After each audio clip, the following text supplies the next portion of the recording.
여러분 안녕하십니까? 오늘 제가 여러분께 들려드릴 이야기는 참으로 가슴 아픈 사건입니다. 혹시 지난주 수요일 텍사스 댈러스에서 있었던 총격 사건 소식을 들어보셨습니까? 아마 뉴스에서 스쳐 지나가듯 보셨을 수도 있고 아예 모르고 계셨을 수도 있습니다. 하지만 이 사건은 우리 이민자 사회에 사는 모든 분들이 꼭 알아야 할, 그리고 함께 생각해봐야 할 중요한 사건입니다. 이 이야기는 단순히 누군가 총을 쏘았다는 범죄 이야기가 아닙니다. 이것은 우리 이민자들이 살아가는 미국 사회의 현실을 보여주는 이야기이고, 가족을 생각하며 매일 힘들게 일하는 우리 이웃들의 이야기입니다. 오늘은 시간을 좀 내셔서 편안히 앉으시고 이 이야기를 천천히 들어주시면 감사하겠습니다. 2025년 9월 24일, 지난주 수요일이었습니다. 여러분도 아시다시피 수요일은 그냥 평범한 한 주의 중간입니다.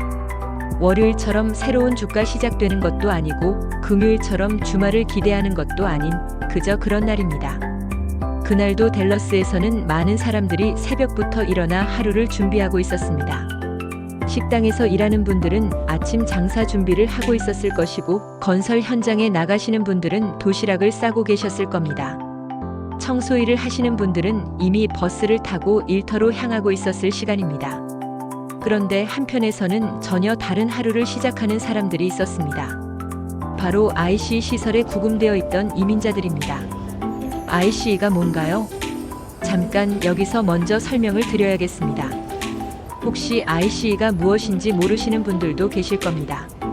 ICE는 영어로 Immigration and Customs Enforcement의 약자입니다. 우리말로 하면 이민세관단 속국이라고 할 수 있습니다. 쉽게 말씀드리면 불법으로 미국에 들어왔거나 비자 기한이 지났거나 법을 어긴 이민자들을 단속하고 구금하는 미국 정부 기관입니다. 한국으로 치면 출입국 관리소와 비슷하다고 보시면 됩니다. 우리 이민자 사회에서는 이 ICE라는 이름만 들어도 가슴이 철렁 내려앉는 분들이 많습니다. 왜냐하면 ICE 요원들이 와서 사람을 데려가면 그 사람은 구금시설에 갇히게 되고 최악의 경우 본국으로 강제 추방되기 때문입니다. 가족이 뿔뿔이 흩어지고 수십 년을 살아온 터전에서 쫓겨나는 일이 벌어지는 겁니다. 그러니 우리 이민자들에게 ICE는 그저 두려움의 대상일 수밖에 없습니다. 그날 아침 댈러스에 있는 ICE 사무실과 구금시설은 평소와 다름없이 운영되고 있었습니다. 시간은 아침 6시 40분경이었습니다. 아직 해가 완전히 떠오르지 않은 조금은 어둑한 시간이었습니다. 구금되어 있던 이민자들 중 일부는 법정에 가기 위해 벤 승합차에 태워지고 있었습니다. 이들은 손에 수갑을 차고 ICE 요원들의 안내를 받으며 차에 올라타고 있었습니다. 이들 중에는 멕시코에서 온 분도 있었고 베네수엘라에서 온 분도 있었습니다. 나이도 사연도 모두 달랐지만 한 가지는 같았습니다. 모두 더 나은 삶을 꿈꾸며 미국에 왔다가 이렇게 구금된 처지가 되었다는 것입니다. 그들은 아마 이렇게 생각하고 있었을 겁니다. 오늘 재판에서 좋은 결과가 나왔으면 좋겠다. 가족들은 잘 있을까? 언제쯤 이 악몽 같은 시간이 끝날까? 하지만 그들은 몰랐습니다. 불과 몇 분 후에 그들의 삶을, 아니 그들의 생명을 위협하는 끔찍한 일이 벌어지리라는 것을요. 바로 그때였습니다. 탕탕탕. 갑자기 여러 발의 총성이 울려 퍼졌습니다. 그 소리는 근처 건물 옥상에서 들려왔습니다. 누군가가 높은 곳에서 ICE 건물과 그리고 이민자들을 태운 벤을 향해 총을 쏘고 있었던 겁니다. 순식간에 아수라장이 되었습니다. 벤에 타고 있던 이민자들 중 3명이 총에 맞아 쓰러졌습니다. ICE 요원들은 급히 엄폐물로 숨었고 주변 사람들은 비명을 지르며 도망쳤습니다. 여러분 상상이나 하시겠습니까?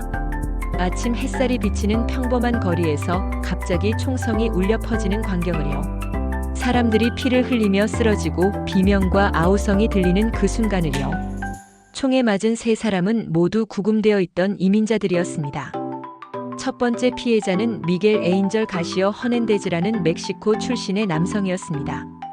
두 번째는 역시 멕시코에서 온 호제이 안드레이즈 보드도네스 멀리너였습니다. 그리고 세 번째는 베네수엘라에서 온 놀란 거즈먼 푸엔테이즈였습니다. 이 세 분은 모두 누군가의 아들이었고 어쩌면 아버지였을 수도 있고 형제였을 수도 있습니다. 고향에는 그들을 기다리는 가족들이 있었을 겁니다. 그런데 그날 아침 그들은 자신들을 향해 날아오는 총알을 피할 수도 막을 수도 없었습니다. 그저 수갑을 찬 채 밴 안에 갇혀 있었을 뿐입니다. 그중 놀란 거즈먼 푸엔테이즈는 현장에서 숨을 거두었습니다. 나머지 두 분은 급히 병원으로 옮겨져 응급수술을 받았지만 한 분은 지금도 위중한 상태라고 합니다. 다행히 IC 요원이나 직원들은 다치지 않았습니다. 하지만 그게 무슨 위안이 되겠습니까? 3명의 무고한 사람이 총에 맞았는데 말입니다. 총을 쏜 범인은 곧바로 발견되었습니다. 경찰과 연방 요원들이 신속하게 출동했고 범인이 있는 건물 옥상으로 올라갔습니다. 하지만 그들이 도착했을 때 범인은 이미 스스로 목숨을 끊은 뒤였습니다. 사건은 불과 몇 분 만에 끝났습니다. 하지만 그 짧은 몇 분이 얼마나 많은 사람의 인생을 바꿔놓았는지, 얼마나 많은 가족의 삶을 파괴했는지 아무도 측량할 수 없습니다. 총을 쏜 범인은 자슈어 젠이라는 29살의 젊은 남성이었습니다. 29살이면 아직 젊은 나이입니다. 앞으로 살아갈 날이 훨씬 많이 남아있는 나이 아닙니까? 그런데 이 젊은이는 왜 이런 끔찍한 일을 저지른 걸까요? 처음 뉴스를 들었을 때 많은 사람들이 궁금해했습니다. 이 사람 무슨 전력이 있나? 혹시 테러 단체와 연결되어 있나? 정신병이라도 있었나? 하지만 조사 결과는 의외였습니다. 자슈어 젠은 겉으로 보기에는 아주 평범한 사람이었습니다. 큰 범죄 전력도 없었습니다. 과거 기록을 뒤져봐도 나온 건 마약 소지 정도였는데 그것도 심각한 수준은 아니었습니다. 테러 단체와의 연결고리도 없었습니다. 정신질환 기록도 공식적으로는 없었습니다. 그저 평범한 어디에나 있을 법한 29살 청년이었습니다.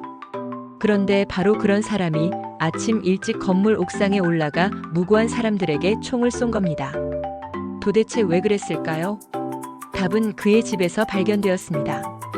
FBI와 경찰이 자슈어 젠의 집을 수색했을 때 여러 장의 메모와 노트가 발견되었습니다. 그리고 그 내용은 정말 충격적이었습니다. 그는 이렇게 적어 놓았습니다. IC 요원들에게 진짜 공포를 느끼게 해주고 싶다. 매일 아침 출근할 때마다 혹시 저 옥상에 저격수가 있는 건 아닐까? 하는 두려움을 느끼게 만들고 싶다. 네, 맞습니다. 나 혼자 한 일입니다. 내 머리로 계획했습니다. 더 충격적인 건 현장에서 발견된 탄환 총알이었습니다. 그 탄환에는 ANTI-IC라는 글씨가 새겨져 있었습니다. 반 IC, 즉 IC를 반대한다는 뜻입니다. 이것은 우발적인 범행이 아니었습니다. 분노가 폭발해서 저지른 일도 아니었습니다. 이것은 오랜 시간 계획되고 준비된 의도적인 공격이었습니다. 치밀하게 준비된 범행. 조사 결과 자슈어 젠은 사건을 저지르기 몇 주 전부터 준비를 해왔다는 사실이 밝혀졌습니다. 그는 총기 매장을 여러 곳 방문했습니다. 그리고 합법적인 절차를 거쳐 소총을 구입했습니다. 네, 여러분이 잘 들으셨습니다. 합법적으로 총을 샀습니다. 미국에서는 신원 조회를 거치면 누구나 총을 살 수 있으니까요. 그는 또 인터넷에서 여러 가지를 검색했습니다. IC 요원들의 이동 경로를 추적하는 앱, 총탄을 개조하는 방법, 장거리 사격에 대한 자료, IC 시설의 위치와 구조. 그는 마치 군사작전을 준비하듯이 치밀하게 계획을 세웠습니다. 어느 건물 옥상이 좋은지, 어느 시간대에 사람들이 많은지, 어떻게 하면 가장 큰 피해를 줄 수 있는지. 그리고 그날 아침 그는 자신의 계획을 실행에 옮긴 겁니다. 여러분, 저는 이 부분에서 참 가슴이 답답해집니다. 도대체 이 젊은이의 머릿속에는 무슨 생각이 들어있었던 걸까요? 혹시 그는 자신이 정의로운 일을 한다고 생각했을까요? IC가 이민자들을 괴롭힌다고 생각해서 그들에게 경고를 주려고 했던 걸까요? 하지만 결과는 어떻습니까? IC 요원들은 다치지도 않았습니다. 대신 무고한 이민자들이 죽고 다쳤습니다. 바로 그가 보호하려고 했던 사람들이 희생된 겁니다. 이것은 정의가 아닙니다. 이것은 그저 비극일 뿐입니다. 이제 저는 여러분께 희생자들에 대해 더 자세히 말씀드리고 싶습니다. 뉴스에서는 그저 멕시코 출신 남성, 베네수엘라 출신 남성이라고만 보도합니다. 하지만 그들은 단순히 국적으로 규정될 수 있는 사람들이 아닙니다. 그들은 모두 각자의 삶이 있었고, 꿈이 있었고, 사랑하는 사람들이 있었습니다. 미겔 에인절 가시어 허넨데즈 미겔은 멕시코에서 태어나고 자랐습니다. 정확한 나이는 공개되지 않았지만 중년의 남성이었다고 합니다. 그도 우리와 똑같은 이민자였습니다. 아마 고향에서는 먹고 살기 힘들어서 미국으로 왔을 겁니다. 가족들을 먹여 살리기 위해 아이들에게 더 나은 교육을 시키기 위해 왔을 겁니다.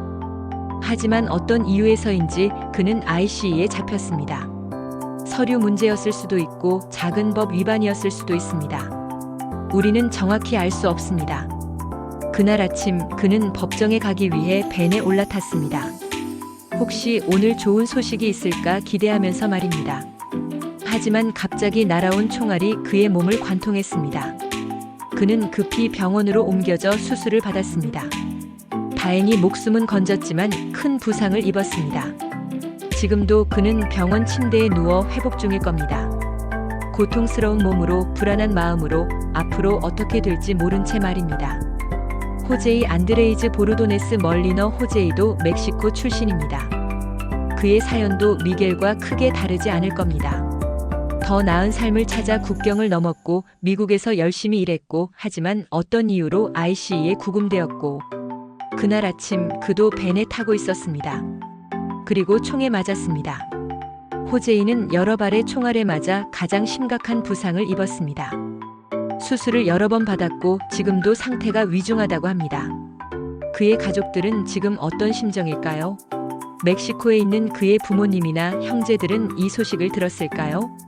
그들은 지금 미국에 있는 호제이를 걱정하며 밤잠을 설치고 있을 겁니다. 논란 거즈먼 푸엔테이즈 그리고 논란입니다. 논란은 베네수엘라에서 왔습니다. 베네수엘라는 지금 정치적, 경제적으로 매우 어려운 상황입니다. 많은 사람들이 나라를 떠나고 있습니다. 논란도 그중 한 명이었을 겁니다. 그도 가족이 있었을 겁니다. 부모님, 형제, 어쩌면 아내와 아이들도 있었을지 모릅니다. 그날 아침 논란도 밴에 타고 있었습니다. 그리고 그에게도 총알이 날아왔습니다. 하지만 논란은 운이 좋지 못했습니다. 총알이 치명적인 부위를 맞았고 그는 현장에서 숨을 거두었습니다. 29살 청년이 쏜 총알에 맞아 이국 땅 미국의 거리에서 구금 밴 안에서 쓸쓸하게 생을 마감한 겁니다. 여러분 한번 상상해 보십시오.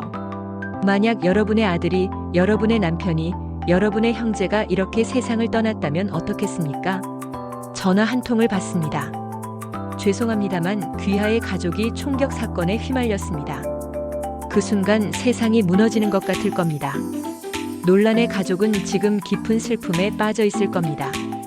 장례는 어떻게 치를까요? 베네수엘라로 시신을 보낼까요? 아니면 미국에서 장례를 치를까요? 장례비는 누가 낼까요? 미겔과 호제이의 가족들도 불안한 나날을 보내고 있을 겁니다. 병원비는 어떻게 될까요? 회복은 잘 될까요? 혹시 장애가 남는 건 아닐까요? 이것이 바로 이 사건의 진짜 비극입니다. 숫자가 아니라 사람입니다. 통계가 아니라 가족입니다. 이 사건이 알려지자마자 미국 연방정부는 즉각 움직였습니다. FBI 연방 수사국가 수사를 시작했고 국토안보부도 합세했습니다. 법무부 장관은 긴급 성명을 발표했습니다. 이것은 단순한 범죄가 아닙니다. 이것은 연방정부 기관을 겨냥한 테러 행위입니다.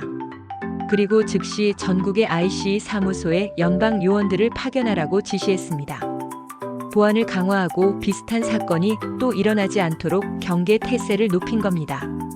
댈러스뿐만 아니라 뉴욕, 로스앤젤레스, 시카고, 휴스턴. 전국의 모든 ICE 시설의 경비가 강화되었습니다. 이 사건은 곧 정치적인 논쟁으로 번졌습니다. 보수 성향의 정치인들은 이렇게 말했습니다. 봐라, 이민 정책에 반대하는 극단주의자들이 이런 테러를 저지른다. 우리는 법과 질서를 지켜야 한다. ICE는 반드시 필요한 기관이다. 반면 진보 성향의 정치인들은 조금 다른 반응을 보였습니다. 이 사건은 물론 끔찍하고 용서할 수 없다. 하지만 우리는 왜 이런 일이 일어났는지도 생각해 봐야 한다. ICE의 가혹한 단속과 비인간적인 처우가 사회에 얼마나 큰 분노를 만들고 있는지 생각해 봐야 한다. 이렇게 사건은 이민정책 논쟁의 중심에 서게 되었습니다. 우리 이민자 사회는 깊은 충격과 두려움에 빠졌습니다. 한인 커뮤니티에서도 라틴 커뮤니티에서도 이 사건이 큰 화제가 되었습니다. 세상에 ICE 시설에서 총격 사건이라니. 구금되어 있던 사람들이 총에 맞았다고. 그 사람들이 무슨 잘못을 했다고. 이제 ICE에 잡혀가면 목숨도 위험한 거야? 많은 사람들이 불안해하기 시작했습니다. 서류가 없는 분들은 더욱 두려워했습니다. 만약 내가 ICE에 잡혀가면 나도 위험한 거 아닐까? 하는 생각에 밤잠을 설쳤습니다. 합법적으로 체류하는 사람들도 불안했습니다. 이 사회가 점점 더 이민자들에게 적대적이 되는 거 아닐까? 하는 걱정이 들었습니다. 이 사건은 미국 국내만의 문제로 끝나지 않았습니다. 멕시코 정부는 강력히 항의했습니다. 멕시코 외무부 장관은 미국 대사를 불러 우리 국민들이 미국에서 보호받지 못하고 있다며 항의했습니다. 베네수엘라 정부도 성명을 발표했습니다. 놀란 거즈먼 푸엔테이즈의 죽음에 깊은 애도를 표한다. 미국 정부는 구금 중인 이민자들의 안전을 보장할 책임이 있다. 이렇게 이 사건은 외교 문제로까지 번졌습니다. 여러분, 이 사건은 아직 끝나지 않았습니다. FBI와 국토안보부는 지금도 수사를 계속하고 있습니다. 그들이 알아내려는 것들이 있습니다. 첫째, 자슈어 젠은 정말 혼자 계획했을까? 지금까지 나온 증거로는 그가 단독으로 행동한 것으로 보입니다. 하지만 수사관들은 확실히 하고 싶어 합니다. 혹시 그를 부추긴 사람은 없었을까? 온라인에서 그와 대화를 나눈 사람은 없었을까? 그의 컴퓨터, 휴대전화, 모든 통신 기록을 샅샅이 뒤지고 있습니다. 둘째, 그의 동기는 정확히 무엇이었을까? 등등을 알아내기 위해서 말입니다. 오늘 이야기 여러분께 도움이 되셨길 바랍니다. 앞으로도 이런 중요한 소식을 빠르게 전해드릴 테니 구독과 좋아요 눌러주시면 큰 힘이 됩니다. 함께 해주셔서 감사합니다.